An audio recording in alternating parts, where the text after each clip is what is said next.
બોલો. ABCD ફાઇનાન્સમાંથી આવીએ છીએ, જોન્ટીભાઈને મળવું હતું. બોલો ને ભાઈ, શું થયું? યાર એક પૂનમભાઈ કરીને છે, હા. એમણે અમારા ફાઇનાન્સમાંથી લોન લીધી હતી 10,000 રૂપિયાની, હા. અને રેફરન્સમાં તમારું નામ નંબર લખાયેલું છે. 6 મહિનાથી હપ્તા ભરતા નહીં તો તમારે પૈસા આલવાના છે. रुको जरा. અચ્છા, રેફરન્સમાં મારો નંબર લખી દીધો. હા. અચ્છા, સરસ છે. એટલે તમારી ફાઇનાન્સ કંપની લોન કરે છે એમ ને? યસ.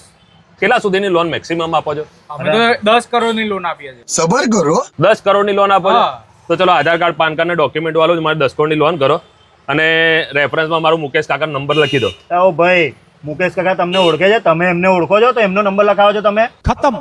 બોલો ભાઈ, મુકેશ કાકાનું રેફરન્સ નહીં ચાલે. અમને ખબર છે કે મુકેશ કાકા મને નહીં ઓળખતા, હું મુકેશ કાકાને નહીં ઓળખતો.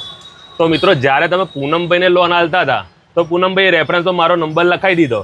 તો તમને મને પૂછ્યું એક વાર કે જોન્ટીભાઈ, તમે ફલાણા વ્યક્તિ છો, તો તમારું રેફરન્સમાં પૂનમભાઈ નંબર લખાવે છે, તો હું લખું કે ના લખું?